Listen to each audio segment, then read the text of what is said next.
La señora a este niño lo tuvo a los 43 años y a esta niña a los 45.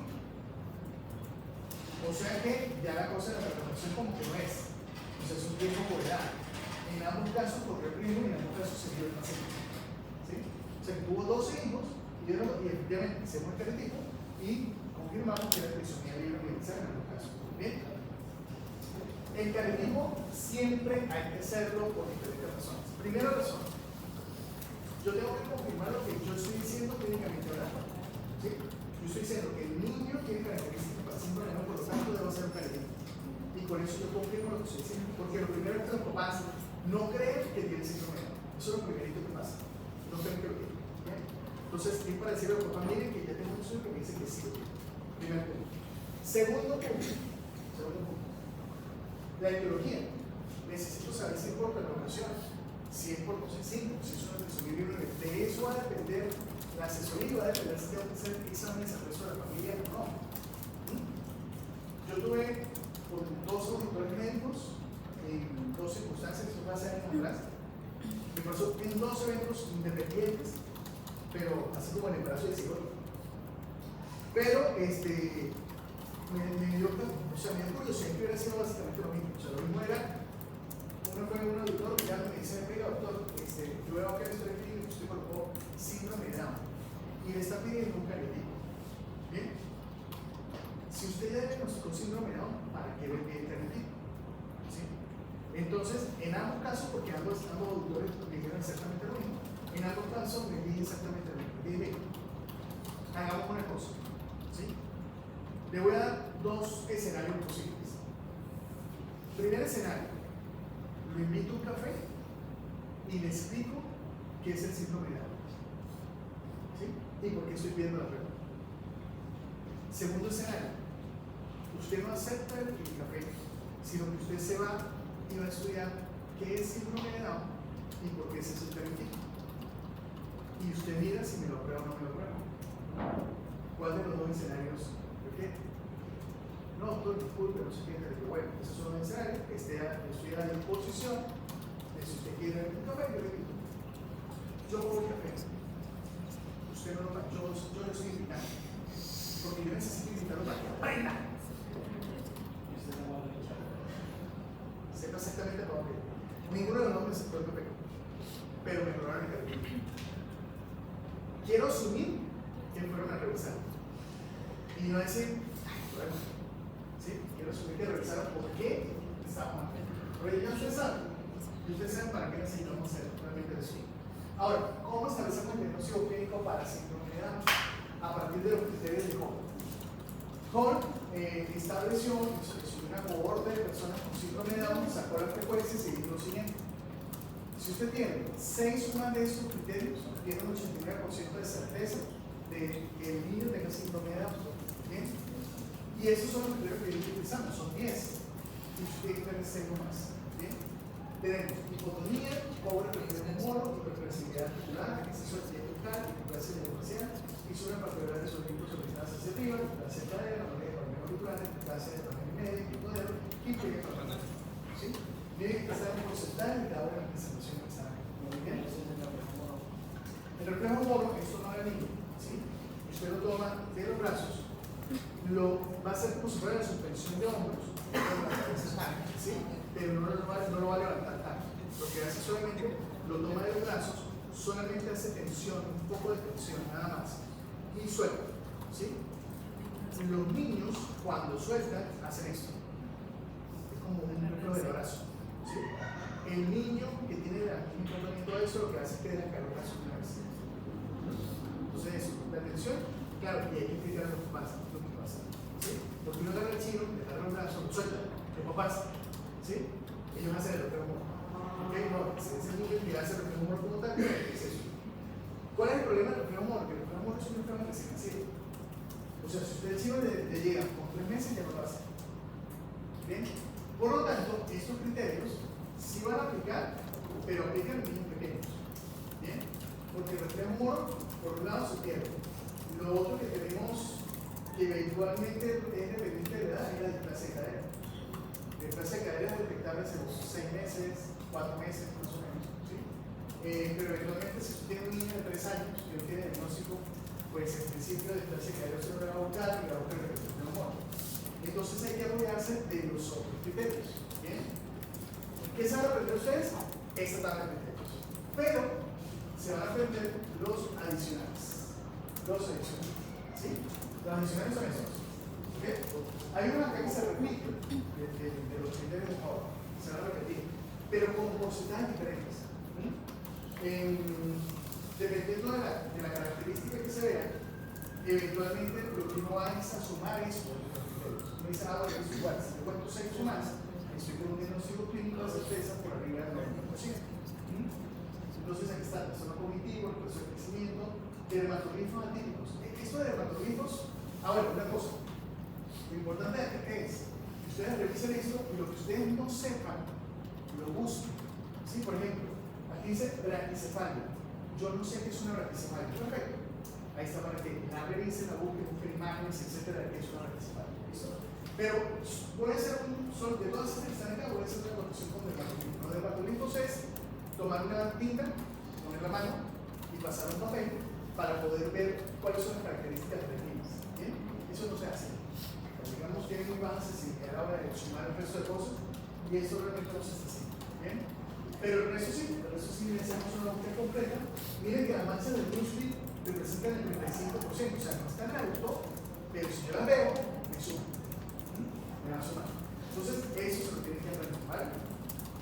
Muy bien. ¿Qué es lo que pasa con el síndrome desde el punto de vista de presentación de alteraciones? Porque yo voy a tener alteraciones en diferentes órganos y sistemas. Defectos cardíacos, 50%. Leucemia, 1% de los casos va a tener una leucemia. Pérdida de la audición, 75%. Otitis media, 50-70%. Enfermedad de Gissner, 1%. Anomalía oftalmológica, 60%. Dentro de esta, catarata 15%. Error de refracción, 50%. Y hay otro como listado administrativo. Displasia de cadera, 6%. ¿Bien? Fíjense que ninguna de estas me está diciendo el 100%. Por lo tanto, en cada paciente yo tengo que evaluar todos los órganos del sistema para ver cuál está presentando, cuál de estas personas. Apnea del sueño, 50-75%. Enfermedad tiroidea, el 15%. A pesar de que no sea un porcentaje tan alto de la enfermedad tiroidea, es supremamente importante identificarla, porque si un paciente no se le da tratamiento para la tiroides, pues de nada sirve hacerle terapias. Ese paciente va a tener un retraso de los desarrollos solamente por el enfermedad de Alzheimer, subluxación transfusionera, retraso psicomotor y comunicador vital. Entonces, el manejo preventivo está dirigido a qué está pasando en los ojos y oídos, a nivel odontológico, tiroides, cardíaco, a nivel CDT, enfermedad celíaca o no, crecimiento y desarrollo, la parte de intervención temprana, los signos de sucesión y el diagnóstico de la asesoría médica en términos generales. Entonces, miren, en cardiovascular, si ya sé que está hacia un 50% de la posibilidad de tener un problema cardíaco, pues tengo que buscar cuáles son los principales, que son hipertensión pulmonar, defectos de comunicación intraauricular o interventricular, prolapso de la válvula renal hasta el 50%, y eso es extremadamente importante. La evaluación del corazón se tiene que hacer durante los primeros 3 meses de vida. Dependiendo de la patología que se encuentre, se programará el proceso de evaluaciones en el seguimiento durante la vida. Ojo con esto. Ecocardiograma a todos. No puede ser que todavía en la consulta nos estén llegando pacientes de 3 años, de 1 año, de 2 años, sin ecocardiograma. Porque resulta que el pediatra no le escuchó un soplo. Hay cardiopatías que no soplan. Hay cardiopatías que no tienen soplo. Y pueden presentar un problema grave para ese paciente. Entonces, la recomendación es que todo paciente que tenga un diagnóstico clínico para el síndrome de Down debe hacerle ecocardiograma obligatorio. ¿Sí? Y no puede haber pasado más de 3 meses de vida para tener ese ecocardiograma. Tiene que hacerlo durante los primeros 3 meses de vida, a todos. En la parte respiratoria vamos a tener mayor resistencia pulmonar, vamos a tener mayor prevalencia de infecciones, neumonías, tanto en nuestro respiratorio superior como inferior. También asociación con apnea del sueño y ojo, porque aquí es extremadamente importante que se mantenga el esquema de vacunas. El esquema debe ser completo precisamente pacientes. La apnea del sueño es una cosa que eventualmente es más frecuente en personas con síndrome de Down. Las guías científicas han recomendado que se le haga estudio del sueño a los niños a partir de los 4 años de edad. Sin embargo, nosotros hemos tenido acá discusiones con un conjunto de personas que trabajan acá con síndrome de Down y pensamos que la polisonoterapia se debe hacer antes. De hecho, lo hemos mandado antes de la recomendación de la guía, porque no es tan fácil que un papá se dé cuenta que su hijo está haciendo apnea. Bien, la apnea es una parada respiratoria y no es tan sencillo que el papá lo logre identificar. Se plantea que, bueno, que puede ser un buen ronquido, pausa en la respiración, sueño inquieto, dormir en posiciones poco comunes, somnolencia o energía, pero bueno, yo repito, no es tan sencillo de determinar. Lo mejor es hacer el estudio del sueño, pues hacer una polisonografía, y el tratamiento puede incluir CPAP, que es un equipo que coloca la organización con la presión, ¿sí? O hacer cirugía, porque puede ser que el proceso obstructivo sea por adenoides o amígdalas. Eso puede ser cirugía por eso. ¿Sí? Y la pérdida de peso puede mejorar la sintomatología en su masa. La inestabilidad torsoidea es una muestra de la rigidez de la primera y segunda vértebra cervical. Los síntomas van a incluir dolor en el cuello, tortícolis, debilidad, que son en marcha, y se ha reportado hasta un 14% de los casos. Yo llevo en esto ya 20 años. Bueno, en el año que yo cumplo 20 años en la genética. Y durante ese tiempo, los pacientes que yo he visto con síndrome de Down, solamente 2 hemos identificado realmente una subluxación importante para operarlos. O sea, para hacer una neurocirugía y fijar con placas las vértebras para que no hagan sección neural. El problema de la subluxación, ¿cuál es? La sección neural. ¿Sí? La sección neural. Entonces, el problema es que usted está haciendo alguna actividad, se seccione y quede cuadripléjico.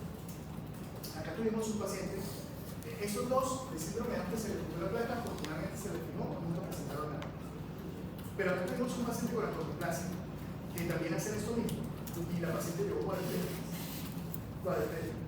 Hizo un movimiento brusco de la cabeza y ¡pum! Se seccionó, quedó cuadripléjico, sin poder mover el brazo completo. ¿Sí? Y eso es una realidad. ¿Bien? De hecho, bueno, cuando yo acompañaba a mis hijos a los intercolegiales y esas cosas, ¿sí? Bueno, como acá cursos hacer cosas diferentes. A mí me mataba ver los cursos chiquitos, los de preescolares o que me ponían como colchonetas, ¿sí? A bote carnero, ¿sí? Yo cada vez que veía a 30 niños dando bote carnero y decía que se levanten todos, que se levanten, porque usted no sabe quién va a tener una solución al final, ¿sí? Y dar bote carnero, pues obviamente aumenta la probabilidad de esa sesión.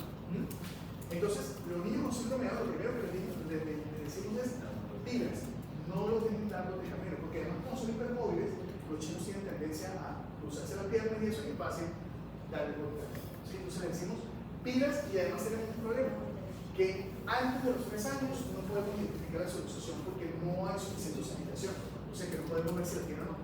La radiografía se hace a los 3 años, pero antes de los 3 años los chinos están haciendo bote carnero. Peor aún, ustedes han escuchado equinoterapia, ¿sí? Hay papás que llevan a sus hijos a terapia con caballos, ¿bien? ¿Y la terapia con caballos qué es? Pues aparte que usted llegue y toca los caballos, no sé qué tal, es montarle el caballo, se supone que con el ritmo del caballo, pues usted está teniendo una terapia, ¿bien? Ahora, quiero que vean este cuadro en su cabeza. Niño con síndrome de Down, con hipotonía, montado en un caballo, haciendo esto, ¿sí? Eso es sección neural, ¿bien? Por eso yo siempre le digo a los papás, miren, no. O sea, el teléfono, vamos a esperar a tener esto y asegurarnos de que no tenga una solución en su vida. Con eso podemos mirar. Ok. A nivel gastrointestinal, del 5 al 12% presentan lesiones de tipo obstructivas. Lo más común es la atresia duodenal, es lo más frecuente. Pueden presentar fisuras traqueosofágica, estenosis pilórica, divertículo de Menger, enfermedad de Lister, flujo de traqueosofágico. Y después de las lesiones obstructivas, lo que le sigue con mayor frecuencia es el estreñimiento. Es muy frecuente el estreñimiento. Por la misma hipotonía hacen estreñimiento. Entonces, siempre tenemos que tener una asesoría con gastroenterología para hacer todo el proceso de manejo de ese paciente. Eventualmente, algunos pueden presentar enfermedad celíaca. Para eso se hacen estas pruebas, que es la IgA antitransglutaminasa adicional y el nivel total de IgA.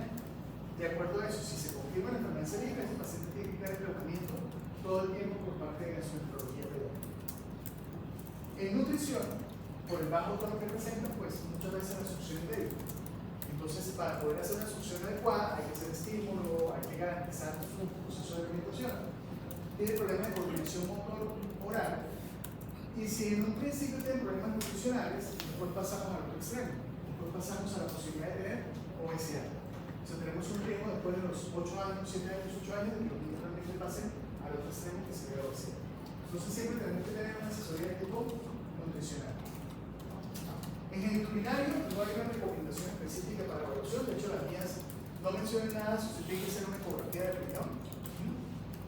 Pero algunos tienen hidronefrosis, otros pueden tener alteraciones en su distribución renal, puede haber elevaciones en suelo de urea, creatinina y ácido úrico, y puede haber alteraciones morfológicas, como microspadias o testículos no ascendidos. Digamos que la recomendación inicial es, si usted tiene un paciente que está haciendo infección urinaria, pues obviamente tiene que ser estudio completo. Pero eso se le hace a una persona que dice síndrome de Down. Pensar que en el síndrome de Down tenemos mayor probabilidad de que eso pase. Por eso es importante hacer un seguimiento y mirar cuáles son las características de ese seguimiento. Hematológico. Aquí sí tenemos una cosa que es súper importante, porque es el riesgo para la leucemia. 10% presenta, hay un 10% de enfermedad mieloproliferativa. Y de eso es un buen porcentaje, pues es transitorio, pero puede saltar leucemia mediante leucemia. El riesgo de tener leucemia en una persona con síndrome de Down es 10 a 30 veces por respecto a la población general. Y está asociado cuando vemos policitemia, leucopenia, trombocitopenia, o sea, cualquier alteración de las células a nivel hematológico nos puede hacer sospechar de que pudiéramos tener un riesgo aumentado para la leucemia. Yo he tenido varios pacientes que precisamente haciendo el seguimiento por el hemograma no hemos dado cuenta de cómo están los leucocitos, como es sencillo, que no hay un descenso importante, lo manda por hematología a leucemia. ¿Bien? Entonces hay que tener precaución y esa es la ¿Cómo? ¿Cómo? 10 o sea, cada 100 uno va a tener leucemia. O sea, que muy alto. Inmunológico, pues tenemos infección respiratoria de protección. Hay función alterada en linfocitos T y linfocitos B. Yo tengo un par de pacientes que tienen alteraciones muy específicas. A veces tienen solamente alteración del linfocito B, o a veces solamente alteración del linfocito T. Han requerido, por ejemplo, producción de inmunoglobulinas, vía endovenosa, hospitalizado. Y también tienen mayor probabilidad de autoinmunidad. Tiroiditis, alopecia, artritis, tratamiento intestinal, diabetes es más frecuente en las personas con síndrome de Down y por lo tanto hay que estar más vigilando con mayor frecuencia en este tipo de alteraciones. A nivel oftalmológico es extremadamente importante que todos los pacientes, así como se hace con el ecocardiograma, todo paciente durante los primeros 3 meses sea visto por oftalmología. O sea, un bebé que tiene un diagnóstico clínico de síndrome de Down no le puede faltar ni oftalmología ni ecocardiograma durante los primeros 3 meses. Y al cumplir los 3 meses, todos tienen que tener prueba auditiva. ¿Sí? O sea que serían 3 cosas en particular. Sería la parte auditiva, la parte oftalmológica y la parte de ecocardiograma. En la oftalmología podemos ver que hay catarata, 3%, presencia de glaucoma, está bien, construcción de un solo animal, y el altocono siempre se hace los primeros 3 meses y después se hace cada año hasta los 5 años y luego cada 2 años. Se hace así. Porque los problemas refractivos y problemas como presencia de catarata pueden ocurrir en cualquier momento. Entonces, por eso hay que hacer un seguimiento a esos pacientes. La parte auditiva, como se lo mencionaba, se tiene que hacer siempre durante los primeros meses. Generalmente lo que nosotros hacemos es, si usted puede hacer una cosa que se llama autoemisiones acústicas al primer mes de vida, perfecto, porque le da una idea. Pero la verdad, lo que nos marca el camino es hacer potenciales evocados auditivos a los 3 meses de edad. Ahí tenemos que los conductos auditivos tienden a ser más pequeños, hay mayor presencia de sinusitis, rinitis, menos de sueño, mayor presencia de hipoacusia, hay mayor probabilidad de tener hipertrofia de amígdalas y adenoides, y la evaluación auditiva cada 6 meses hasta los 5 años y luego cada año. Pero ojo, cada 6 meses después de que usted ha tenido a los 3 meses la primera evaluación. La primera evaluación de los potenciales evocados auditivos. Endocrino. En endocrino, pues tenemos varios elementos. De todos esos que están acá, el que más nos preocupa de todos es el hipotiroidismo. Ese es el más preocupante, ¿sí? Porque es el que va a generar limitación funcional neurológica. O sea, que si yo tengo un niño que tiene hipotiroidismo, yo puedo hacer toda la terapia que me dé la gana. ese signo no va a seguir, no va a evolucionar de forma adecuada. Entonces, la estructura baja, se le hace seguimiento, se mira si tiene necesidad o no de hormona de crecimiento, se mira la maduración sexual, la situación en el caso de las niñas, y lógicamente la probabilidad de diabetes, porque tienen de un 1.4 a 10.6% con respecto a la población general que tiene diabetes. A nivel neurológico, pues lógicamente el tema de la dicotomía es lo que genera las mayores complicaciones, por lo tanto tenemos que hacer terapias, y vamos a terapias desde el principio. Desde que el niño nace, hay que hacer terapias. Sí, la gente a veces me dice, pero ¿por qué le van a hacer terapias lenguaje a un niño de 20 días de nacido? ¿Lo quiere poner a hablar ahorita? No. Necesito que mejore todo a nivel de toda la cavidad. Eso va a mejorar la producción igual, por ejemplo. Los niños no se van a tener la lengua fuerte, producción igual. ¿Cómo mejoro? Si mejoro el tono. Si yo mejoro el tono completo de la cavidad oral, automáticamente hago que la lengua se abra. ¿Bien?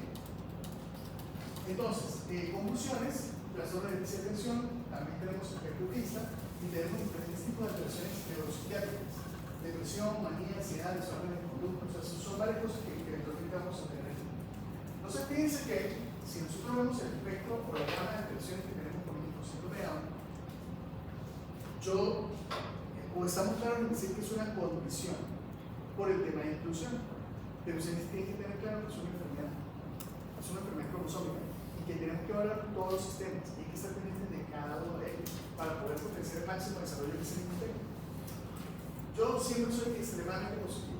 Yo soy muy positivo con los papás que tienen un niño con síndrome de Down, sobre todo porque también se algo. Digamos que una cosa es lo que uno lee en los libros, otra cosa es estar ahí y acompañarlos. Yo tengo niños acompañados desde antes de nacer, o sea, desde no psicopedagogal y ya tienen 15 años. ¿Bien? Y de hecho, por ese acompañamiento, y lo primero es que claramente el impacto inicial es muy duro.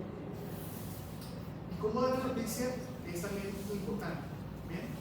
A veces el médico no toma la responsabilidad, le deja la responsabilidad al personal de enfermería, etc. Entonces, a veces se acercan a los papás y dicen, si sabe que tuvo un niño especial, ¿verdad? ¿Sí? Y empiezan con un lenguaje que no es adecuado. Ojo, no hay una forma bonita de decir que uno tiene un niño con síndrome de Down, es un síndrome de Down, ¿bien? Pero hay formas que son de respeto y formas de entender qué puede estar pasando y no atropellar a usted, a la familia, en cuanto a la información. Hay un señor que se llama Scott, que es un médico que ha trabajado con síndrome de Down, y es un trabajo que era sobre la percepción de los papás con respecto a la primera noticia.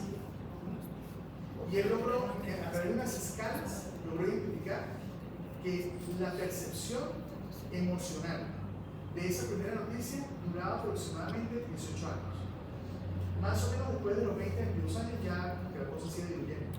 Pero 18 años era el promedio de duración de la emoción que sentían cuando decían que era lo que había pasado durante esa primera información. Y lamentablemente, en más del 90% de los casos, la información fue negativa. O sea, la sensación era una sensación de tristeza de cómo le habían dado la información. Y más, en la entrevista, cuando llegan a esa parte de la encuesta, el autor coloca que una muy buena parte de los papás arrancaron a llorar acordándose de cómo les dijeron las cosas. ¿Sí? Entonces, ese es un primer punto. Afortunadamente, ustedes más adelante van a aprender una cosa que se llama protocolo de cómo dar una mala noticia. ¿Bien? Yo jamás tuve eso en mi carrera. ¿Cómo?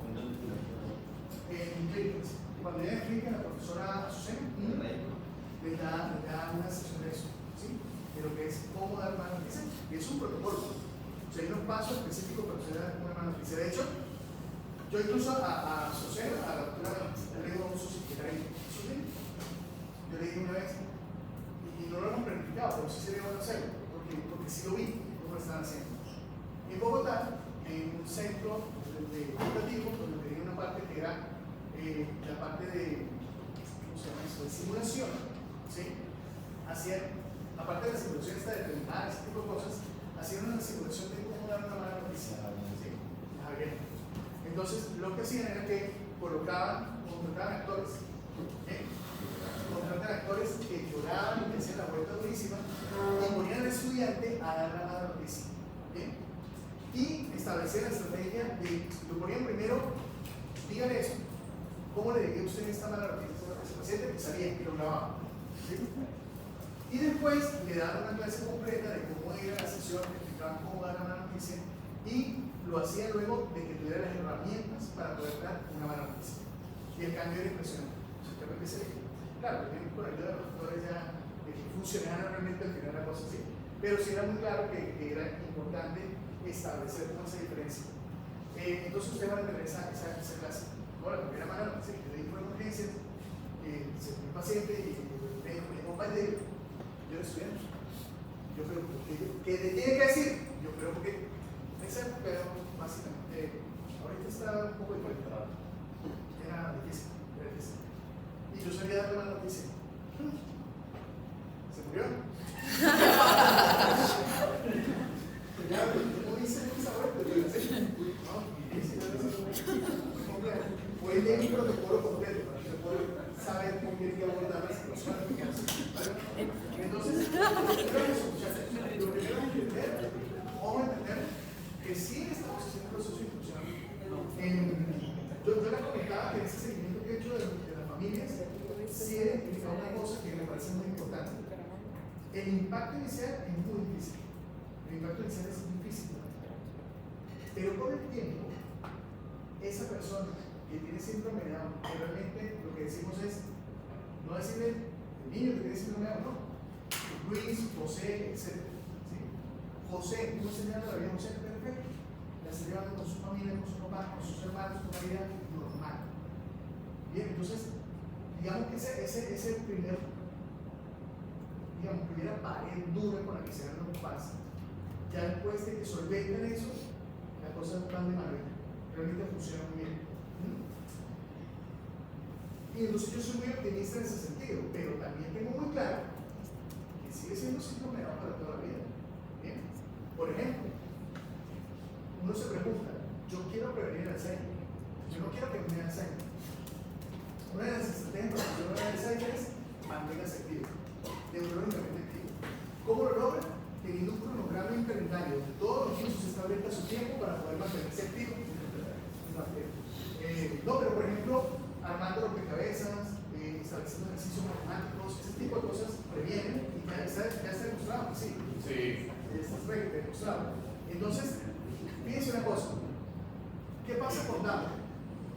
Down es el modelo por excelencia para evaluar Alzheimer. ¿Por qué? Porque las personas con Down empiezan el Alzheimer a los 32 años. 32. Bien.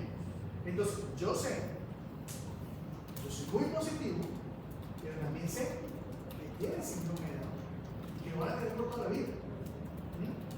Por eso les digo que yo no juzgo a las parejas que toman la decisión de abortar el bebé. Porque es que el síndrome de Down, igual, ya sé que hay problemas. Hace unos años atrás, mis sueños por lo general son extraños. Premonitorios.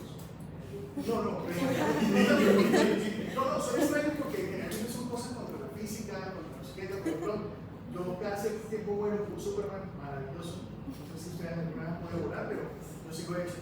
Sí, varias veces. Y es una sensación espectacular. Súper chévere. He tenido otros sueños que no son tan chéveres, por ejemplo, he soñado varias veces, y esto ha sido varias veces, ir en un bus, ¿sí? Y te toma una copa y te va. Pero la sensación de decir, se acabó mi vida, en ese momento es brutal. O sea, hasta aquí llegó todo, ¿sí?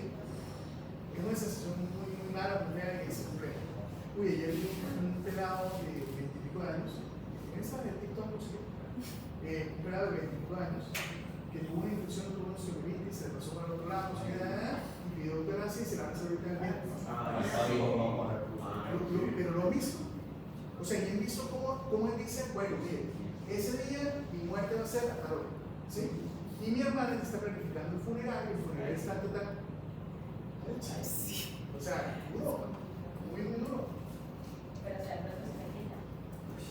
o sea, no es difícil, es complejo. Sí, no, generalmente las personas que toman ese tipo de decisiones ya han sido mucho tiempo en el tema y no está fácil. Yo creo que lo único que lo haría a uno arrepentirse la sensación del dolor. O sea, la sensación del dolor, eventualmente, si la sensación del dolor disminuye en un momento dado suficiente como para que usted diga, para estoy pasando bien, ¿sí? Pero si usted mantiene dolor constante, crónico, usted lo que quiere irse, ¿sí? Una cosa es tener un dolor, porque todos tenemos dolores, ¿sí? Ya, yo tengo pacientes con dolores crónicos y de que entran los ustedes están llorando el dolor. Doctor, yo llevo años en eso, años en eso. Hace poco tuve un muchacho con una adrenalcolesterol que con sus años, el chino me dijo, no, doctor, yo voy a pedir eutanasia. No le estaban suministrando los medicamentos de sintomatología de incrementado durísimo.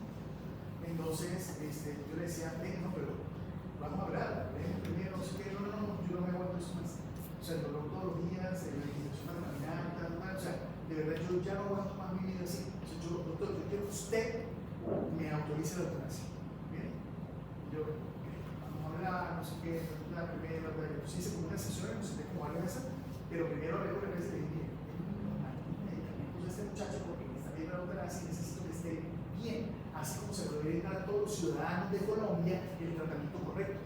No sé si vieron la superintendencia ayer, ¿sí lo vieron? ¿Sí? Uno dice, ¿por qué tiene que ir a una persona a hacer eso? Si es lo que todo el mundo sabe que tiene que hacer. ¿Cómo es que llega este tipo y dice el medicamento completo a la persona? O sea, puede ser, ¿sí? Entonces, le dieron los medicamentos al muchacho.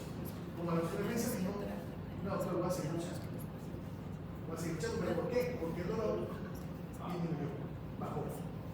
Pero una persona que se aguanta esta vuelta todos los días es muy difícil, muy difícil. O sea, yo digo, no sé qué decisión tomaría yo, la verdad, pero yo creo que mi cabeza tal vez sí estaría en ese tema. O sea, yo tendría la vinculación de posibilidad de ese tema si yo estoy sufriendo crónicamente todos los días de la cosa. ¿Sí? Pero claro, que es una vaina muy dura, porque yo amo la vida. Entonces, es una cosa bastante dura para yo decir, no, ¿sabes qué mata? Es una cosa dura. Pero hace años tuve un sueño que fue difícil, o sea, fue difícil la interpretación posterior del sueño, porque yo decía, diablos, o sea, esto es cierto. En ese sueño yo estaba en silla de ruedas, yo tenía un cartel en mi mano, y yo estaba escuchando un concierto. Y el concierto era un concierto de estos de Teletón, que es como para personas con discapacidad, para tomar recursos, ¿sabes? Entonces, sí, de hecho se juntaban ahí, estaban cantando y de repente hay una persona en silla de ruedas bailando en silla de ruedas, no sé qué, pero yo estaba en silla de ruedas. Y yo tenía una persona aquí al lado que se me acercaba cada rato y me decía, no lo lograrás. Y al rato otra vez, no lo lograrás. Y yo era mirando el concierto y esa voz aquí no está. Y yo miraba a la persona y yo seguía ahí. De repente, me miro las manos y veo las manos y digo, tengo un pliegue palmar único bilateral con clinodactilia aquí toda la hipoplasia para el medio en las dos manos, ¿sí? Y empiezo a verme todo y digo, diablo, tengo síndrome de Down, ¿sí? Tengo síndrome de Down. Y entonces en ese momento agarro ese cartel y ese cartel tenía recuadros con imágenes de esta vida que tengo. Cuando jugaba fútbol con mis amigos, no sé qué tal, bicicleta, yo conocí a mi novia, mi esposa hoy día, mis hijos, no sé qué, mi profesión, el título de médico, y al final había un recuadro que decía, no lo lograrás porque tienes síndrome de Down. Ahí me desperté, una taquicardia así, escuché, me desperté y lo primero que hice fue lanzar la mano a ver si estaba mi esposa. Y sí, la logré encontrar. ¿Sí? Diablos, o sea, porque fue muy real, fue una cosa que sentí muy real. Pero también fue muy real lo que analicé después. Es cierto, si yo tuviera síndrome de Down, o sea, si tuviera cromosoma extra del 21, previo del 21, ¿verdad? Yo no estaría llorando con ustedes. No estaría llorando con ustedes. No tuviera mis hijos. Eso es una realidad. Por lo tanto, a pesar de que yo soy muy positivo con el síndrome de Down, también entiendo y sé las limitaciones que tenemos. Y trato de apoyar a los papás en lo mejor que podemos hacer. Pero también sé que hay cosas que son difíciles. Muy bien, muchachos, hemos terminado con síndrome de Down. Vámonos con síndrome de Down. Ahora parece que quedan exactamente 57 minutos. Síndrome de Down. Bien. Entonces, solamente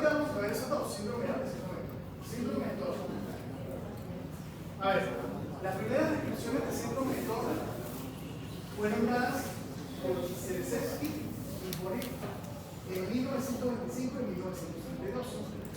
En 1930, Ulrich hizo una publicación que era como la más aceptada de todo el contexto, pero definitivamente Turner termina describiendo una serie de pacientes que tenían las características. Por esa razón, a pesar de que todos ellos están metidos dentro del contexto de la descripción clínica, el síndrome de Turner terminó siendo síndrome de Turner, pero en los primeros años, estamos hablando hasta la década de los 70 más o menos, al síndrome de Turner se le llamaba Ulrich-Turner, por Ulrich. Ya después quedó solamente Turner por el tipo de expresión que se decidió, sino que quien hizo la primera expresión del primer tipo de Turner, y por eso se quedó de esa manera. Cuando nosotros vemos la presentación, la prevalencia es de 50 por cada 100.000 mujeres. La edad media del diagnóstico es a los 15 años. No estamos tardando mucho. Generalmente esta edad de diagnóstico es básicamente cuando ven que la niña no escucha. Cuando ven que no presentan expresiones que dicen, venga, ¿qué está pasando? ¿Sí? A pesar de que desde el prenatal ya pudiéramos identificar, fíjense, por el triple test desde el embarazo, hasta el 40% lo pudiéramos identificar. Por el test de sangre, valor predictivo positivo en México, 26%, pero igual está. O sea que incluso en prenatal pudiéramos hacer un diagnóstico de síndrome de Turner, pero digamos que la gran mayoría se presenta mal. Por lo menos, digamos, que no tienen problemas severos durante el embarazo, porque por ejemplo, las niñas que tienen un hidros fetal, que se quedan todas de líquido, pues es evidente y fallecen, o sea, se mueren antes de nacer. Entonces, no, fue por un hidros fetal, pero era porque tenían todo. La principal característica que siempre se ha hablado en la literatura es tener una baja talla, tener algunas características de alteraciones a nivel de paredes musculares, el maxilar interior pequeño, que es la micrognatia, tener el cuello helado, que es el tenismo polio, las características de los brazos, que es un poquito bajo, o sea, los brazos hacia afuera, ¿bien? Tener coartación de aorta y tener malformaciones renales. Ese ha sido como el patrón fenotípico que siempre se ha planteado. Sin embargo, cuando uno ve el porcentaje de presentación de cada una de esas cosas, realmente eso que le dicen a uno, que es lo más frecuente, que ahí uno lo tiene que sospechar, uno se da cuenta que no está así. Y que uno tiene que tratar de buscar marcadores de sospecha en determinadas circunstancias. Por ejemplo, este tema del tenismo jónico, la verdad, la gran mayoría de pacientes que tenemos consulta con Turner no lo tienen. El tenismo jónico no es así. ¿Sí? Vamos a ver los porcentajes para entender eso. Fíjense que uno de los signos que siempre hablamos y decimos este signo es importante para Turner, claro, es importante, ¿sí? Pero cuando no está, la pregunta es si es importante cuando no está. Linfedema, tener linfedema de manos y pies. Ese linfedema nosotros siempre lo montamos dentro del patrón y siempre decimos, mire, este es el patrón fenotípico de la niña con Turner, linfedema de manos y pies. Pero miren, 25%. O sea que es muy baja la forma de presentación. También hablamos siempre de los múltiples lunares, sobre todo de la parte del tórax, de la parte superior del tórax, de la cara y del cuello. Pero también es 25%. O sea que es una característica que nosotros siempre la planteamos como el patrón del síndrome de Turner, cuando realmente el porcentaje es muy alto. Miremos este. A nivel de ojos. Las alteraciones oculares son también de muy bajo porcentaje, 20%, 20%, 15%, 10%. Las alteraciones de los pabellones auriculares sí representan mayor porcentaje. Por ejemplo, una niña que esté teniendo infecciones de vía media recurrentes es un marcador importante, porque representa el 60%. Si yo tengo hipotitis media todo el tiempo en una niña, tengo que pensar en la posibilidad de un dolor. Miremos acá, a nivel de las características morfológicas. La micrognatia y las alteraciones del maxilar como tal también son marcadores que deben tener importante, 60%. O sea, tener esta parte pequeña es importante a la hora de hacer búsqueda. Pero, por ejemplo, la baja implantación del cabello, que también siempre la decimos, es tener el cabello en la parte de atrás, acá en el cuello, bajito, ¿sí? Y siempre lo buscamos, el 40%. colon, cuello helado, 40%. O sea que de cada 100 niñas con Turner realmente 40 presentan el pequeño colon y 60 no lo presentan. Así que no podemos sumarlo como un marcador real. Si está presente, bueno, listo, pero si usted ve a una niña y usted dice no, pero no tiene Turner, porque tiene cuello helado, eso no está bien. Ok. A nivel endocrino, eso sí es extremadamente importante. Yo creo que esos son los más marcadores que principalmente tenemos que tener en la cabeza, que es la baja y el hipogonadismo hipergonadotrófico. ¿Qué significa eso? Que el ovario no funciona. Si el ovario no funciona, las gonadotrofinas aumentan, porque necesito estimular el desarrollo del ovario. Entonces, con hipogonadismo hipergonadotrófico, mire, lo aumenta al 95% y falla el crecimiento. ¿Bien? Por eso, nosotros siempre establecemos que toda niña que tenga baja talla se le debe hacer periodismo. No, porque no tiene características para ser un aumentor, no importa. Puede que no tenga ni una sola, que solamente sea baja talla. Pero cuando lleguemos entonces a la adolescencia, veamos que no tiene menstruación. Y ahí sí. Ah, mire, que sí es doctor. ¿Sí? Entonces, toda niña con baja talla hay que hacer características. ¿Bien? ¿Qué problema tenemos? Que en Colombia la talla media es baja. ¿Sí? Pero por eso tenemos las tallas, tenemos en este momento la Asociación de Endocrinología Pediátrica se encargó de hacer un estudio de talla, peso en la población colombiana. O sea que ya tenemos las tablas propias, ya sabemos cuánto miden nuestras niñas y nuestros niños. Luego tenemos que mirarlos en esas tablas. Si usted no mira en esa tabla y le da baja talla, hágale bien. ¿Qué una vez? Yo tengo esa doble escenario, porque mire, tiene 95 al 100%. ¿Bien? Eso es lo otro, ¿no? Lo otro es. Hay otros artículos que dicen síndrome de Turner, baja talla 100%. Entonces usted ve una niña que tiene una talla normal y usted dice no puede ser Turner. Eso va a ser 95 a 100. O sea que hay niñas con Turner que tienen talla normal. Bien. Lo más frecuente es que sea baja talla. Pero una persona, una niña que tenga una talla normal, no le excluye que sea Turner. No le excluye. ¿Listo?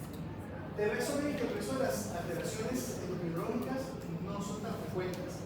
Sin embargo, hay que estar pendiente de ellas. Todo lo que tenga que ver con problemas de azúcar, problemas específicamente de colesterol, de triglicéridos, pues hay que estar pendiente de todo eso. A nivel cardíaco, lo que vamos a ver, siempre mencionamos es sospecha cuando hay una coagulación de aorta. Bien, esa representa el 72%. Pero miren que, por ejemplo, la dilatación aórtica misma va del 32 al 42%. Y miren que la válvula aórtica bicúspide termina siendo incluso más frecuente que la coagulación aórtica, que va del 14 al 24%. Quiere decir que sí, la coagulación aórtica es importante, pero hay otros que son incluso más frecuentes. Yo tengo que estar pendiente de eso, ¿sí? La válvula aórtica bicúspide, porque es más frecuente que la coagulación. A nivel de riñones, siempre me dicen pilas porque es que le viene herradura, la formación renal, etcétera, pero miren el porcentaje. Muy bajito, realmente la presentación. Cuando usted lo consigue, usted lo puede decir, ah, no, pero los riñones están bien, o sea que punto no. En la parte de las características esqueléticas, ¿sí? El cúbito valgo, 50%. Mitad y mitad. ¿Sí? O sea que no necesariamente el hecho de no tener cúbito valgo no es el 50%. Sí tenemos alteraciones en la mineralización ósea, que da del 50 al 80%, este es un marcador importante. Del resto, realmente no como tal. Pero el óseo inicial es el retraso de la edad ósea y la disminución del contenido de la mineralización ósea son importantes a la hora de hacer la evaluación. Y la parte neurocognitiva es muy variable. O sea, realmente tenemos acá todo lo que tiene que ver con problemas neuropsiquiátricos, son realmente muy variables. Incluso yo diría, a pesar de que tenemos porcentajes acá, no sé, es difícil determinar exactamente la parte de madurez emocional, ese tipo de cosas, porque depende mucho de la edad del paciente en ese momento, a veces no está más. Y la parte gastrointestinal, de repente lo que sí llama la atención es una elevación que no tiene una explicación de las enzimas hepáticas. 50-80% tiene elevación de enzimas hepáticas y no hay una explicación real de esa sobreelevación. Entonces, este fenotipo que dice que siempre nos han dicho, sospecha síndrome de Turner cuando esto, claro, eso es cierto. Pero la gran mayoría de niños controles no van a ser así. La gran mayoría no tiene el fenotipo completo. ¿Bien? Mira el tenismo cuerpo. ¿Sí? El tenismo poli, el público marco, la baja implantación del cabello, ¿bien? El acortamiento, que es la braquiotaxia, se llama eso, acortamiento del cuarto dedo del nivel de pies. Esos son signos que eventualmente le dicen a los días. Cuando vean eso a las niñas, miren que puede ser todo. ¿Bien? Pero ojo, si yo tengo una baja talla con un tenismo poli y le hago un braquetipo y el perfil está normal, entonces puede ser un lunar. El lunar tiene ese mismo tipo de fenotipo con tenismo poli baja talla. Lunar. Ese sería el diagnóstico que decía para todos. Miren esta foto de cohorte de pacientes que tienen características que tienen síndrome de Torger. Bien, de esta fotografía que están acá, yo veo este y digo, sí, este es un fenotipo Torger. Miren las características, la cosa vertebral, el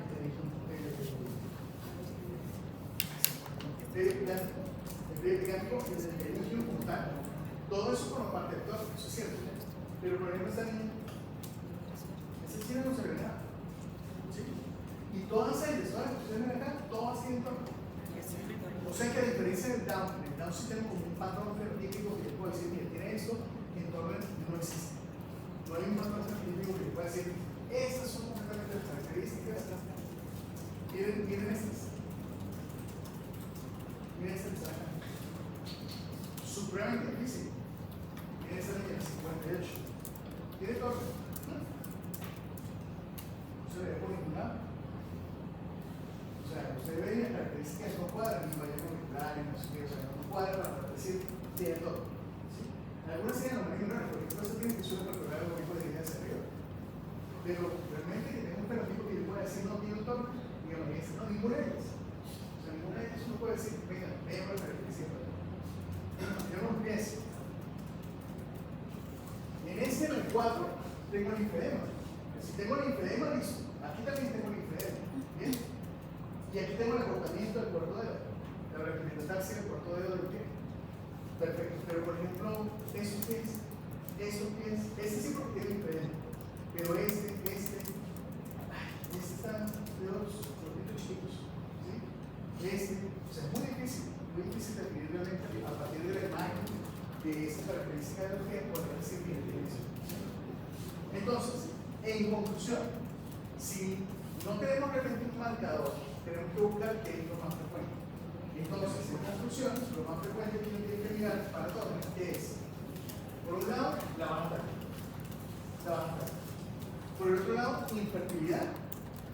En ese contexto, el llamado hipogonadismo hipergonadotrópico. ¿Sí? O sea que esos componentes tienen que ser sospechar de una vez esa posibilidad. ¿Bien? Si yo le sumo esto que está acá, a tener esto que viene aquí, pues se me aumenta la probabilidad de que tenga Torger. Si tengo asociado diabetes mellitus, si tengo problemas de inmunidad, problemas neuroconectivos, malformación cardíaca, y obviamente, pues aquellas niñas que tengan letalidad y proteína, pues, todas son Torger hasta que no se demuestre lo contrario.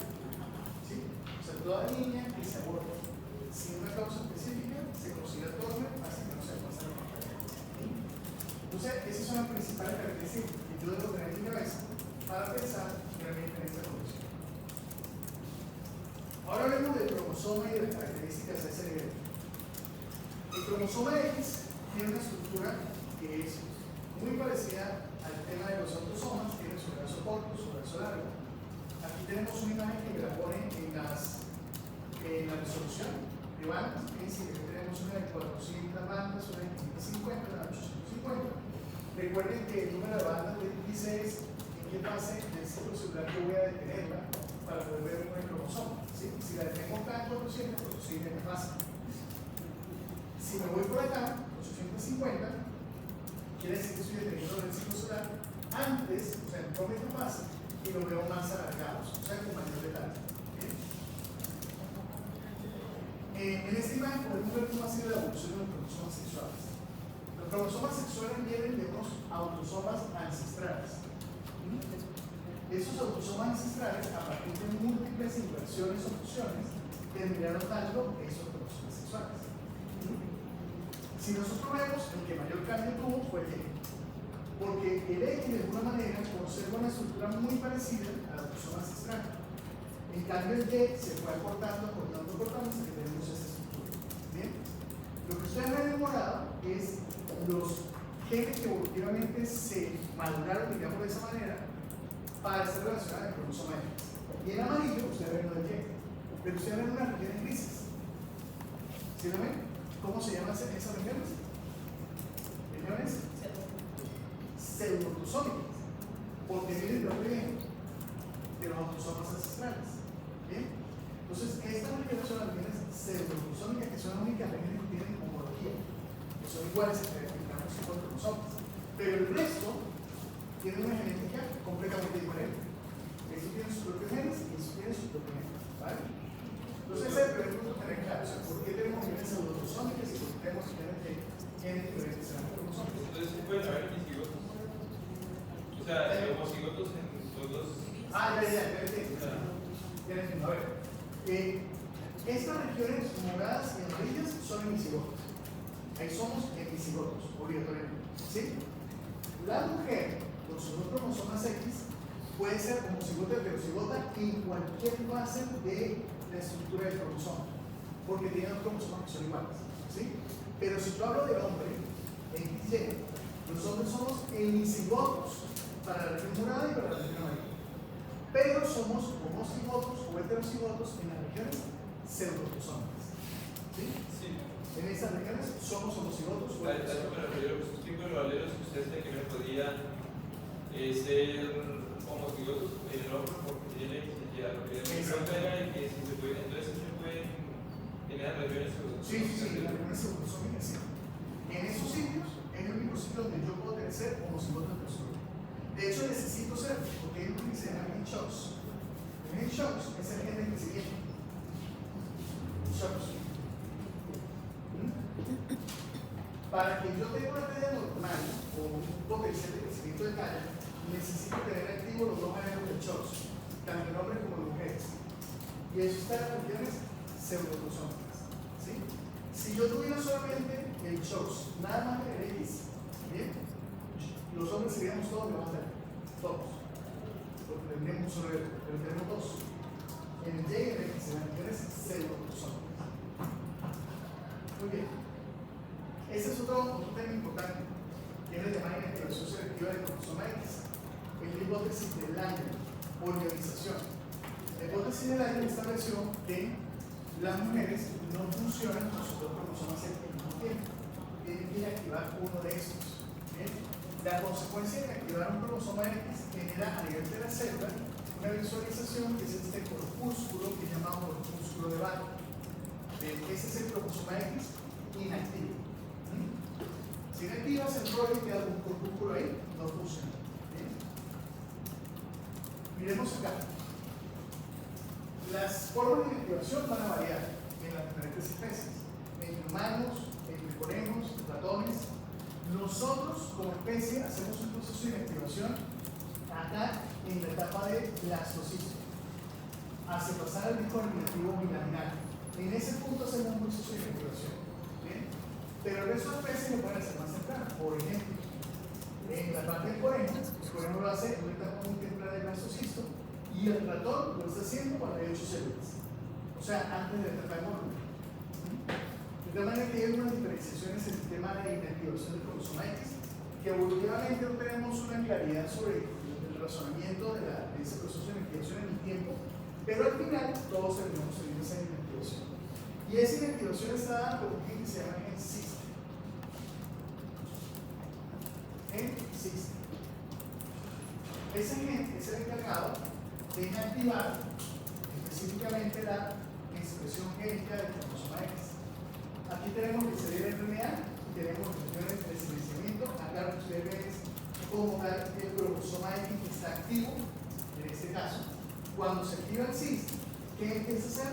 Empieza a apagar la expresión génica. En forma activa apaga como tal el cromosoma. ¿Sí? O va a apagar las regiones, que son regiones que sean hemicigoto, digámoslo así, ¿sí? O sea, de representación alérgica de un solo alelo, porque no puede apagar las regiones pseudoautosómicas. Sin apagar ácido autosómico, entonces la persona sería elevada. Necesita la expresión de elevada. ¿Ok? ¿Cierto?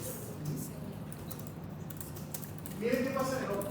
En el hombre, como somos hemicigotos, tenemos que tener activo el cromosoma X, siempre. Y el cromosoma Y activo siempre. ¿Bien? Por lo tanto, nuestra expresión del cromosoma X en todas las células va a ser la misma. ¿Bien? Las mujeres no, las mujeres son todas mosaico. ¿Bien? Tienen que expresar de forma alternante cada uno de sus cromosomas. En unas células inactivarán el cromosoma X materno y en otras células van a inactivar el cromosoma X paterno. ¿Bien? Si la mujer inactivara todo el tiempo el mismo cromosoma en todas sus células, pues sería tóxico. Sería tóxico. O sea, la única forma que no sea es inactivarlo de forma alternante. Por un lado materno y por el otro lado paterno. O sea que todas las mujeres son mosaicos. Y ese mosaicismo, la verdad, pues nosotros no lo determinamos, no lo vemos en determinadas circunstancias, pero tendría una importancia en el tema de patología genética. La distribución del mosaico puede ser muy variable. Yo puedo tener células que tengan un tipo de representación de un cromosoma X a nivel cerebral, pero entonces en otros órganos combinado, en otros sitios solamente materno, por ejemplo. Pero la mayoría son de esta manera, en todos los tejidos. ¿Sí? Ahora, ¿qué es lo que ocurre? Lo que ocurre es lo siguiente. ¿Por qué una mujer que es portadora de una enfermedad ligada al cromosoma X recesiva puede tener manifestación clínica? ¿Sí? Y dice, recesiva quiere decir que yo tengo que tener los órganos dañados, ¿verdad? En las ligadas a X recesivas, los hombres sufrimos la enfermedad, sí o sí. ¿Por qué? Porque tenemos un solo cromosoma X. Si ese solito se daña, tengo la enfermedad porque no tengo compensación de dosis. ¿Bien? En las mujeres tienen sus dos cromosomas X. ¿Sí? Recuerden que están activos de forma alternante. Si yo tengo este cromosoma dañado, este X está dañado, y ese está bueno, ¿verdad? ¿Qué pasa si de forma alternante en los tejidos yo comienzo a hacer activación selectiva del cromosoma X y comienzo a apagar en mayor proporción este de acá? Entonces la persona, la mujer, no va a ser portadora, va a manifestar enfermedad, porque lógicamente tiene compensación de dosis que lo está pagando. ¿Sí? Entonces, por eso es importante entender cómo es esto, o sea, el tema del mosaicismo a nivel de la mujer. ¿Bien? Miremoslo acá. ¿Qué pasa en el caso específicamente de una mujer normal para el tema de tener activo un cromosoma? Pues yo tengo activo todo este cromosoma, ¿verdad? Y este lo tengo inactivo. Tendré activo las funciones que me interesan, por ejemplo, donde está el CHOPS. ¿Bien? Pero el resto del cromosoma está inactivo. Ahora, una mujer conductora obligatoriamente tiene un solo X, no tiene más, tiene uno solo. Luego no puede haber inactivación. ¿Sí? Porque si usted lo inactiva, no hay nada. Luego se agota. O sea, no puede existir inactivación selectiva del cromosoma X en el único X que tiene. Por lo tanto, el único X que tiene está activo todo el tiempo. ¿Sí? Si yo miro acá, yo puedo tener problemas de expresión, de variabilidad de expresión, por lo siguiente. Una cosa es que existe y apague todo el cromosoma, pero otra cosa es que yo tengo una impronta. La impronta es que tengo regiones que pueden estar apagadas o encendidas que las puedo heredar. En el caso de la mujer, porque su papá o su mamá tiene diabetes, la heredan, incluso desarrollamos nuevas estrategias en el cigoto de apagado y encendido de genes. ¿Sí? ¿Qué pasa si cuando yo estoy trayendo esta parte de cromosoma X materno y paterno, yo sé que eventualmente puedo tener esa impronta? O sea, ese está apagado y ese está encendido. ¿Bien? Si tengo la impronta y tengo esta región apagada, sin hablar de la activación concreta del cromosoma X, sino solamente de la región relacionada con la impronta. Si yo tengo eso, aquí no me pasa nada, porque como tengo una región activa, perfecto. ¿Bien? Pero la mujer tiene un solo cromosoma X y hace inactivación por impronta de ese pedacito, adiós, porque no tiene cómo hacer compensación. ¿Sí? Bueno, cuando digo adiós no quiero decir que se muere, quiero decir que tiene variabilidad de expresión. O sea, su expresión va a ser diferente. O sea que las mujeres con torres van a variar. Y van a variar porque tienen impronta diferente en el único cromosoma que tienen. ¿Sí? Entonces, esta maravillosa gráfico que tiene acá. No, tranquilo, está tan difícil de poder fácil. Tengo insuficiencia. insuficiencia, ¿qué quiere decir? Que me falta un cromosoma sexual. ¿Sí? Entonces, si tengo una insuficiencia solamente representa un cromosoma, ¿qué va a pasar con el CHOX? Le dije que el CHOX tiene que estar doblemente representado. Si el CHOX está una sola vez, baja. Ese es el tema. Baja. ¿Sí?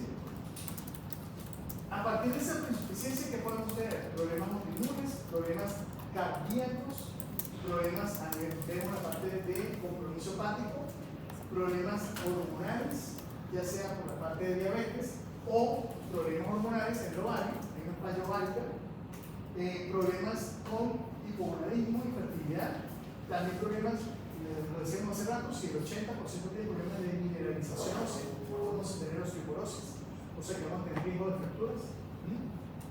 La parte de la baja talla como tal establecida. Entonces fíjense que es una gama de presentación fenotípica para esos pacientes y en términos generales va a variar, pero yo tengo que evaluar toda la representación fenotípica de la paciente.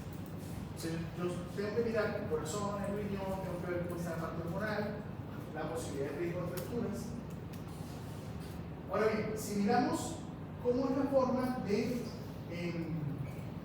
presentación de la etiología, recuerden que nosotros dijimos que en el síndrome de Down el 96% era por trisomía libre universal, ¿cierto? Acá 45X, en esta forma de presentación, 45X va a representar aproximadamente entre el 50 al 60% de las pacientes con TOC. El otro 50% viene todo eso que está acá.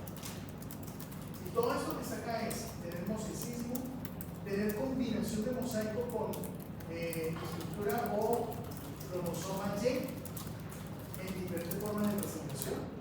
Y eso influye en la presentación fenotípica. O sea, influye en cuáles son las características de la paciente. Por ejemplo, una paciente que tenga su célula 46XY, pues esa paciente va a tener, por ejemplo, clítoris. El clítoris va a aumentar de tamaño. Pero necesito identificar cuáles son las características del paciente y verificar por el fenotipo donde está presentado.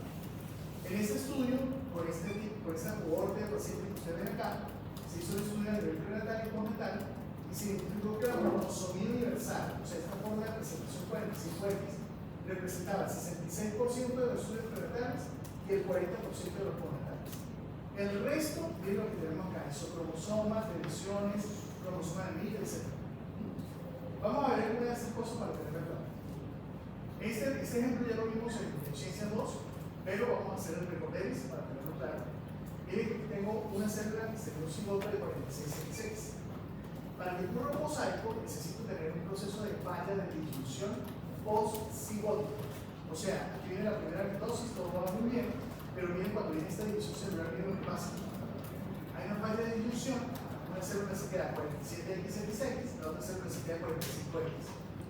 La primera línea clonal, una de 47XXX, puede irse a apoptosis, o sea, se destruye, se muere, o puede generar una línea clonal 47XXX.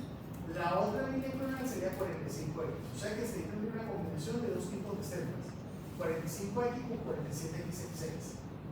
Y miren la de abajo sigue siendo división normal, o sea que va a generar una línea clonal 46XX. ¿Sí? Así que entonces el mosaico yo lo puedo ver como un 45X, 46XX, o puedo verlo como 45X, 46XX y 47XXX, tres líneas celulares. ¿Bien? Si nosotros vemos acá, miren que tengo dos ejemplos. Mosaico 45X slash, es lo que me separa de la línea clonal, 46XX. Y acá tendremos 45X, 46XX y 47XXX. Esta tendría tres líneas celulares. ¿Bien? Como ya todos los conceptos los tenemos claros, aprendidos, ¿sí? Necesito que me digan qué estamos viendo acá. Voy a tomar un candidato. Valeria, dígame un número. No usted no es candidato. Dígame un número. 7. 1, 2, 3, 4, 5, 6, 7. ¿Cómo es el nombre? ¿Cómo? Valentín, perfecto, Valentín. Estoy muy exacto. Ok. Valentín. Bueno, Valentín, a ver. ¿Qué estamos viendo acá? ¿Esto qué es? Sí, positivo, sí, claramente positivo. Pero ¿qué sabe usted de estas fotos? ¿Son fotos de qué? ¿Qué ve usted?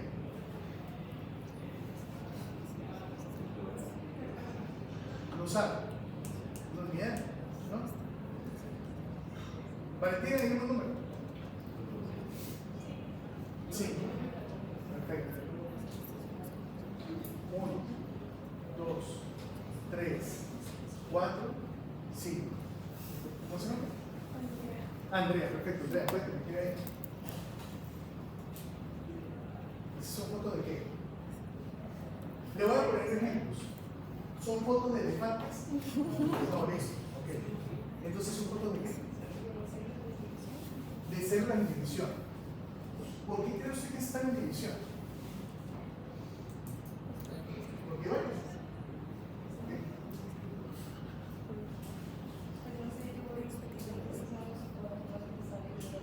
Los cromosomas que se están dividiendo. Perfecto. Ok. A ver, le voy a hacer una pregunta. ¿Sí? A todos. A todos. ¿Sí? La pregunta es: ¿ven cromosomas? Sí. ¿Sí?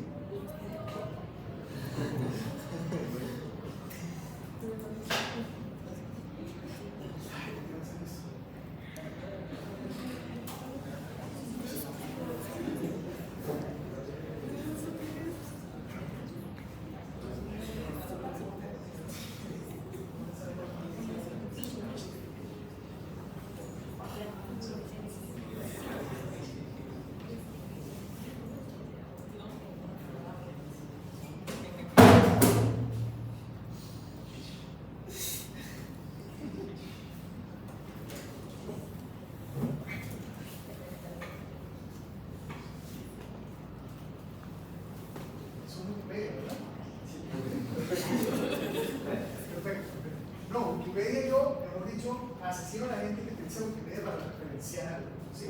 Pero sí para buscar algo posible. En este ejemplo nos va a servir muchísimo, ¿sí?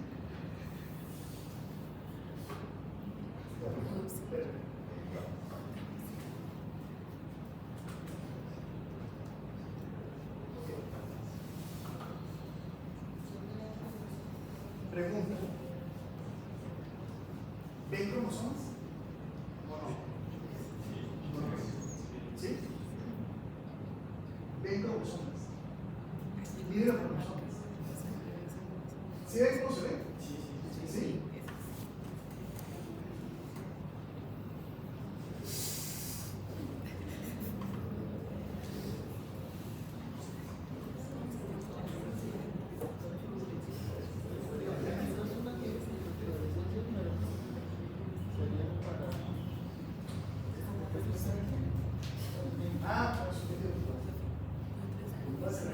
Pero, perdón, para no volver, si ven cómo se ven los cromosomas. Para no regresar otra vez a esta imagen, ¿verdad?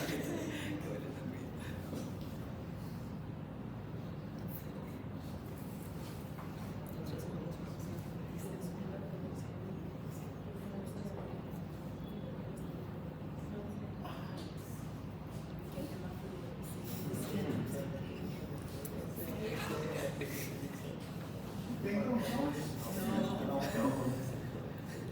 No se ven cromosomas. Si usted no ve los cromosomas, ¿en qué fase del ciclo celular está?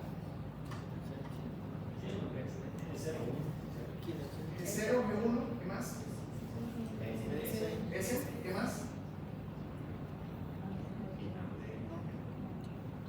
¿Lo ven en G2? ¿Los cromosomas se ven en G2? ¿Sí o no? ¿Se ven en G2? No se ven en G2, no se ven en G2. Usted tiene que condensarlos, ¿sí? ¿Y usted lo va a ver dónde? En metafase. Metafase, ¿sí? O sea que en G1, en S y en G2, usted no lo ve. No ve los cromosomas. ¿Cómo se le llama a G1, S y G2? Interfase. ¿Sí? Valentina. Valentina, ¿verdad? Valentina. Usted tiene que arrancar de la siguiente manera. Esta es una fotografía de un estudio de fluorescencia de núcleos en interfase.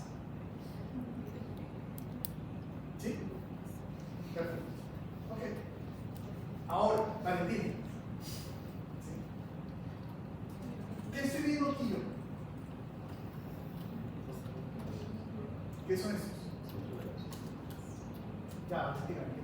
No, sí, o sea, ya dijimos, estos son núcleos en interfase, no solamente si están en G1, S2, o sea, solamente puedo decir una interfase por la única razón de que no veo los cromosomas. ¿Sí? Es la única razón. ¿Ok? Pero esto que ustedes ven en este verde, ¿qué es? ¿Qué cree que es? ¿Ah? Los genes codificantes. ¿Qué es la mujer? Estamos hablando de mosicina.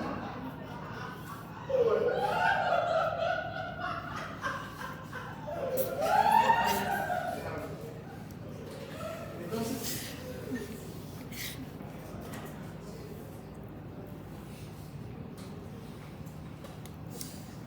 ¿no? ¿Idea? ¿Alguien sabe qué son esos puntos ahí? Es fluorescencia del cromosoma X. Exactamente. Es fluorescencia a través de una sonda marcada que es complementaria para hibridar con el cromosoma X. Perfecto. ¿Bien? Entonces, Valentín, núcleo de interfase. ¿Sí? Bien, tengo. ¿Cuántos tengo? Una, dos, tres. ¿Sí? Tres. ¿De cuál de estas líneas clonales cree usted que es esta? 47XXX. ¿Sí?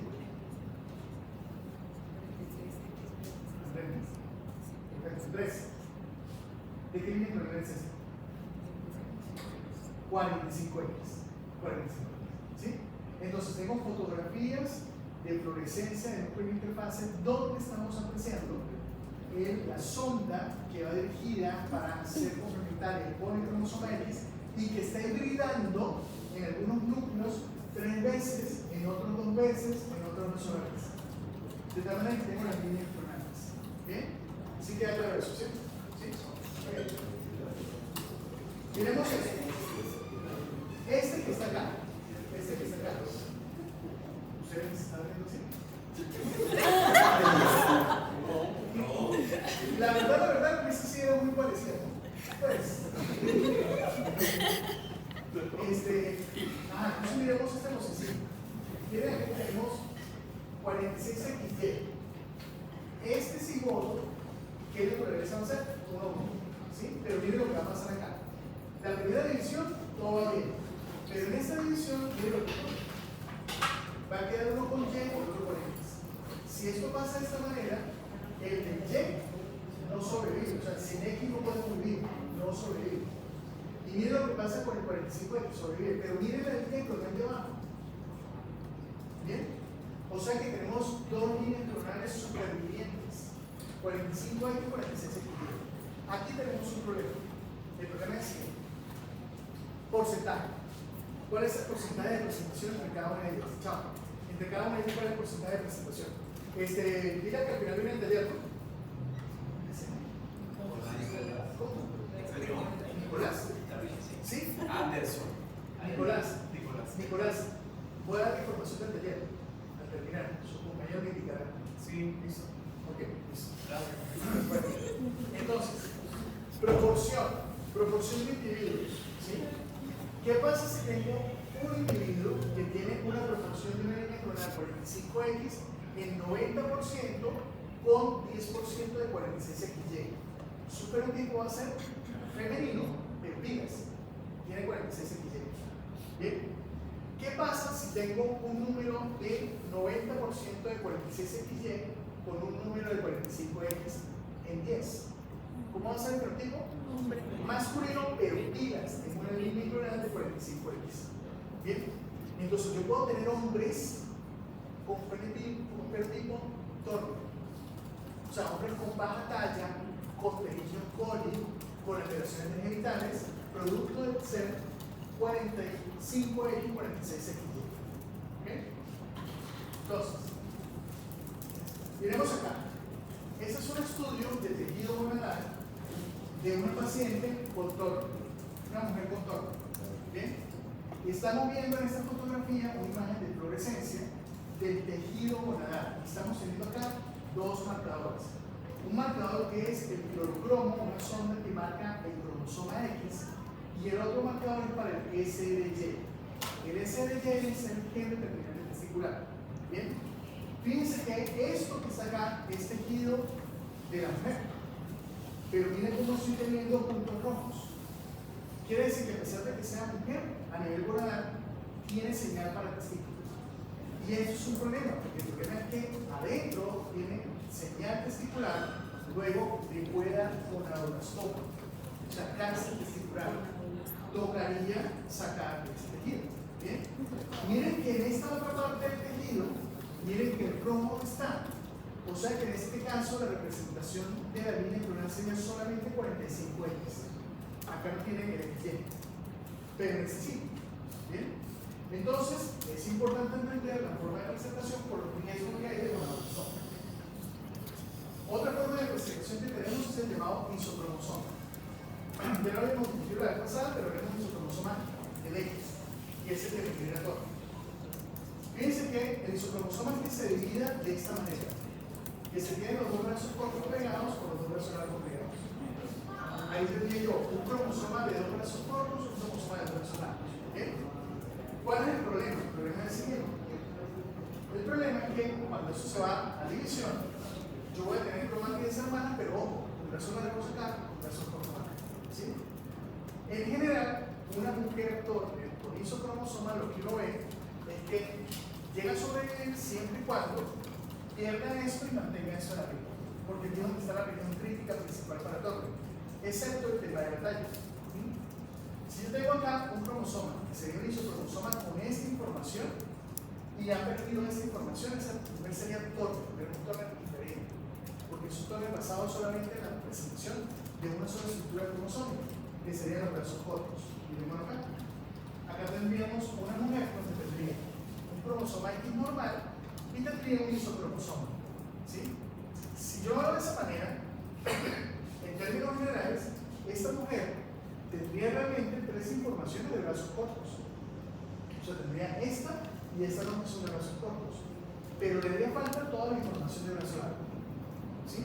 Siendo así, esta mujer tiene Turner, pero por ejemplo el CHOPS lo tiene 3 veces. O sea que sería un Turner sin baja talla. ¿Bien? Por eso pilas con la mujer Turner que eventualmente tenga una talla normal o incluso alta, porque puede ser que tenga una sobreexpresión del CHOPS. Las lesiones, principalmente lesiones relacionadas con Turner, son todas aquellas lesiones que sean del brazo largo, ya sean lesiones intersticiales, este pedacito o completo. Fíjense que hay diferentes formas de presentación. Por lo tanto, hay diferentes formas también de presentación fenotípica, dependiendo de cuál sea la región que se perdió. Profe, yo pensaba que se pierden los datos si hay isocromosoma de brazos largos, esa línea con la que se pierde la cual. Sí, bueno, esa es una. ¿Sí?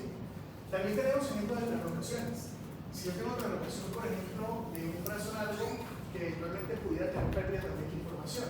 Aquí tenemos un cromosoma X y el otro X normal, pero con una duplicación de información que hay acá. Y eso se genera por translocación. Veremos cómo ocurre. Lo que va a ocurrir es esto. Yo tengo varios cromosomas normales, ¿verdad? Con su brazo corto, su brazo largo. Miren lo que va a pasar en Turner, que sea producto de una translocación, pero una translocación propia. La translocación sería del brazo largo hacia el brazo corto en el mismo cromosoma. ¿Bien? Si hace esto y este fragmento se pega acá, yo tengo pérdida de esos fragmentos. Por lo tanto, tener pérdida de esos fragmentos estoy perdiendo la reproducción de autosoma. ¿Bien? Pero en el punto de corte acá también se está perdiendo información. O sea que tendría un síndrome de Turner por translocación. También existe el síndrome de Turner por presentación del cromosoma nanito. Tengo un cromosoma normal y miren ese cromosoma. Miren, ¿bien? Fíjense, miren acá, se ve como un circulito ahí. Aquí se está marcando con el cromo para marcar el cromosoma y se está marcando los extremos del brazo largo que aparece aquí un tipo rojo también. Tengo el cromosoma X normal y este cromosoma negro. ¿Cuál es el problema del cromosoma negro? Que se pierde información para poder ser anillo. Es decir, ese es el cromosoma X normal. ¿Sí? Para generar un anillo, la única forma es tiene que perder información del brazo corto, del brazo largo para pegarse. Y ahí genera el anillo. ¿Bien? Eso es lo que va a ocurrir. Dice que lo que tenemos es pérdida de información entre esto y esto y se pega. Y ahí genera el cromosoma anillo. ¿Bien?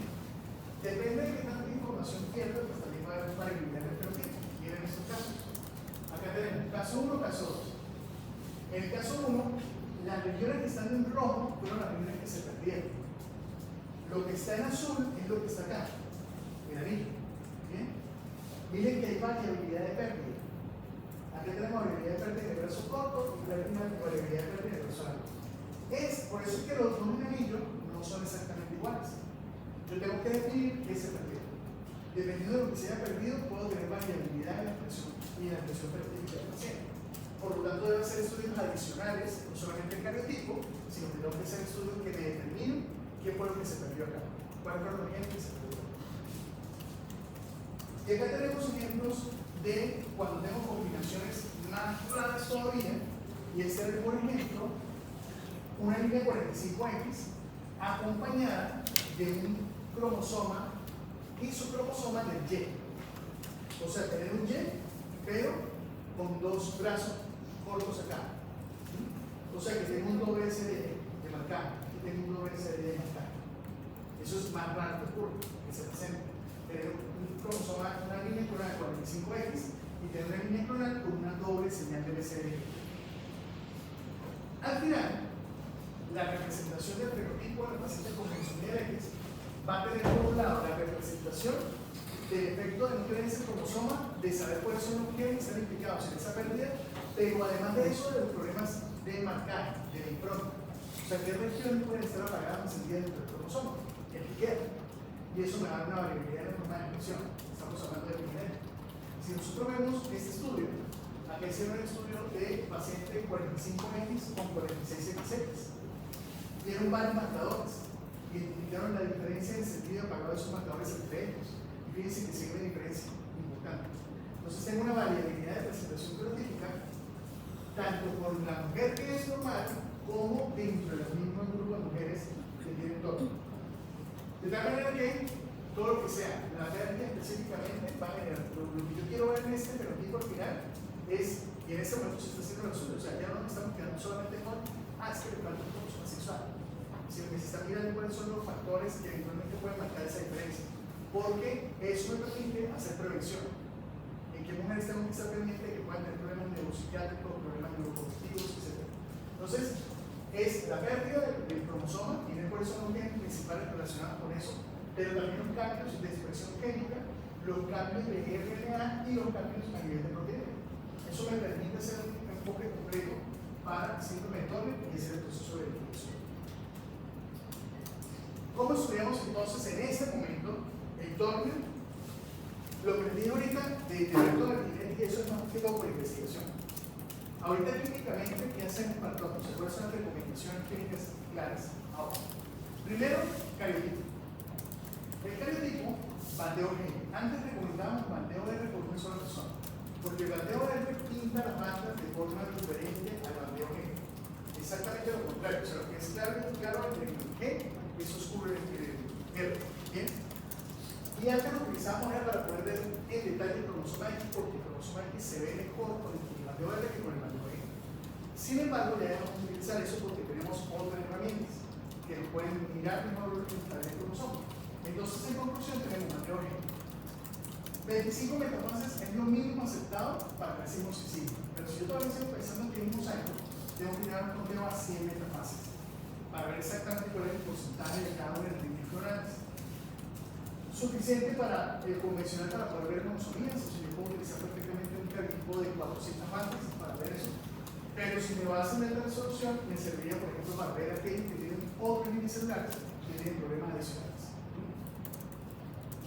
El FISH, por su parte, lo puedo utilizar con sonda de pintado completo, lo utilizo para sondas prenatales, donde se utiliza el 13, 18, 21 QIE y regiones específicas que quiero ir al gato. Entonces, si veo la sonda completa, el marcaje completo del cromosoma, puedo identificar cuál es el que eventualmente falta, pero completo. ¿Sí? De esa manera, el FISH nos ha ayudado a encontrar regiones completas y enseña así que lo vamos a ver ahorita regiones específicas. El FISH tiene la oportunidad de tener un cromosoma, si usted conoce la secuencia, usted va a colocar una placa de natura, es decir, sube la temperatura, rompe los puentes de hidrógeno, y con una sonda marcada, con un fluorocromo, la sonda que es una secuencia de nucleótidos, si usted ya conoce que son complementarias a siempre, lo coloca, lo pone a competir, Y si hibrida, hay señal. Si no hibrida, pues no hay señal. De esa manera podemos determinar monosomías, o trisomías, o regiones específicas. Pero vamos más allá. ¿Por qué debemos utilizar el bateo de Ebner? Porque pasamos a eso. A la hibridación genómica compartida. La hibridación genómica compartida nos permite evaluar los cromosomas semillos, deleciones, duplicaciones. O sea, cuestiones de pérdida o ganancia de información. ¿Cómo se establece eso? Se marca el ADN del paciente como fluorocromo. El ADN de referencia, o sea, un modelo de ADN de referencia que tenemos con otro fluorocromo. Y lo ponemos a competir contra una placa. Esta imagen que ustedes ven acá eran cromosomas en una placa, en forma sencilla, digamos así. A eso se le llamaba hibridación genómica compartida. Hoy en día ya no utilizamos eso, sino utilizamos una placa con pozos que tienen el ADN en cada cromosoma y nos ha permitido mayor resolución. Eso tenía una resolución, pero no era muy alta, y ahora utilizamos el de mayor resolución. ¿Qué es eso? Esta es esta placa. Esos pozos están con ADN en cada uno de los cromosomas. Y ahí hacemos el proceso de hibridación. ¿Sí? Si hacemos la hibridación, ¿bien? Y el color me da rojo, es porque el paciente le falta información. Eso por competencia de hibridación. O sea, que quiere decir que el paciente tiene lesión. ¿Bien? Si gana si gana el color verde, quiere decir que el paciente tiene esa región duplicada. O sea que en torno al término que yo espero encontrar esto. ¿Sí? Esto. Pero hay que mirar bien específico. Y en trisomías es esta. ¿Sí? En trisomías es este bien, monosomías es este. ¿Sí? Pero sobre todo me sirve, no tanto porque si yo quiero demostrar que falta un cromosoma sexual, no necesito hacer los CNH. ¿Sí? Un característico que lo tengo. El problema es cuando tengo un cromosoma de niño que tengo que definir las cárdenas de ese sitio, porque eso me da las coordenadas exactas de qué es lo que se me. ¿Bien? Y el amarillo, pues es la combinación de ambos en la hibridación que va a generar específicamente el color de balance que me dice, mira, ahí no hay ni pérdida ni ganancia de información. O sea, esto es lo normal. ¿Bien? Diga porque de repente ustedes en su cabeza están pensando, pero ya va, rojo y verde, no, van a rojo. ¿Cierto? Ok. Y de hecho, ustedes pueden llegar a la clase y pueden decir, pero ¿por qué profesor hizo eso? Y de repente tienen un paper ahí, no sé por qué lo van a tener, pero pueden que les y dicen, vamos a mezclar. Y mezclan. El verde y el rojo. Y lo mezclan y de repente el marrón. Esos son colores digitales. Los colores digitales tienen un resultado diferente cuando se mezclan. ¿Okay? Eso se llama RGB. ¿Bien? Tiene un componente diferente. Entonces, veamos. Muy bien. Lo otro que tenemos que determinar es el finish. ¿Sí? El finish viene siendo ir a buscar el SDL. Necesito identificar el SDL, pero vamos por esto. Antes siempre hacíamos eso, el SDL. Pero en estudios que se hicieron a nivel de múltiples cohortes pacientes se dieron cuenta que el SDL realmente no era el marcador. O sea, si me sale positivo, me da riesgo de gonadoblastoma. Si me sale negativo, pensamos que vamos a abrir una cosa que sea y quiero que lo empiece. Se puede buscar por PCR FISH y lo vamos a buscar principalmente cuando tengamos un componente, sobre todo esos componentes cromosómicos que sean varios bidimensionales, para saber si existe el SDL ahí. ¿Listo? Bueno, muchachos, yo sé que me quedan exactamente 3 minutos. Dos minutos. Pero eso lo terminamos en me quedan exactamente 55 diapositivas. Aquí quiero que eso pase rápido, no me quiero nada más. Entonces, miren lo siguiente. Acá lo que vamos a tener es que eventualmente mosicismos críticos involucran el cromosoma Y. Yo tengo que tratar de identificar dónde está ocurriendo el problema. Sin embargo, nosotros antes pensábamos eso. Pensamos que con solamente saber si tenía SDY positivo o negativo, podíamos saber el riesgo de gonadoblastoma. Resulta que ese no es el marcador de riesgo, el marcador de riesgo es este. El DSPY. El DSPY lo podemos identificar con un FISH centromérico del DZ3.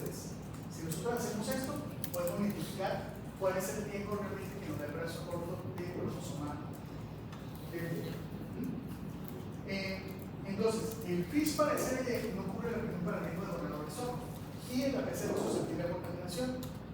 Y también sabemos otra información. La verdadera cromotomía 45X o 45Y es incompatible con la vida. Esta ya la sabíamos. Pero esta no sabíamos realmente eso. Sabíamos 45X para nosotros era universal. ¿Sí? Resulta que no es tan universal, porque si fuera completamente universal, no nace, se aborta. ¿Bien? Quiere decir que las Turner, al final, esas formas de trisomía libre universales, terminan teniendo que ser un rastro de un mosaico, ya sea para X o ya sea para Y. El problema es el rastro de Y, no el de X. El 8 al 12% de los pacientes con Turner van a tener material de cromosoma Y identificado. Y el gen de SPY, que está localizado en la región centroamérica, es el de susceptibilidad para el gonadotropoma. Todo paciente que tenga esta línea clonal, 45X, 46XY o 45X con FISH de YZ3 positivo, se le tiene que sacar cortes, porque el nivel de gonadotropoma es muy alto. Entonces, para eso tenemos eso. ¿Okay? Estas son las guías que fueron generadas específicamente para la forma de presentación.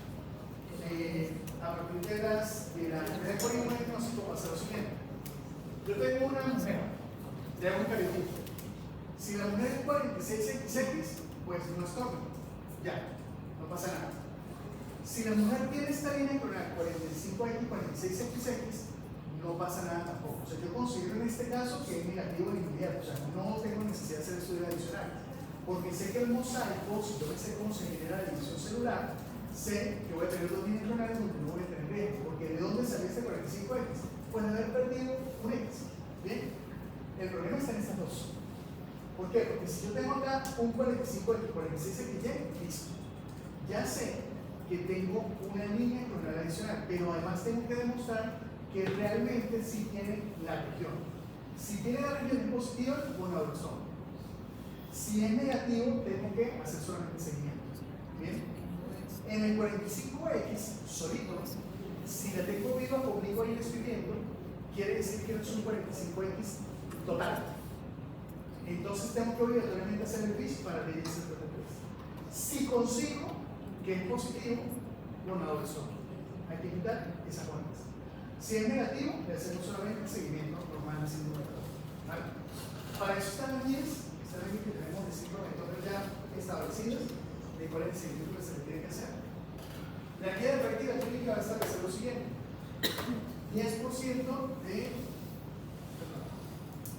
de mosaicismo puede llegar a ser identificado, y en cuál caso se debe repetir el cariotipo. Hay una recomendación.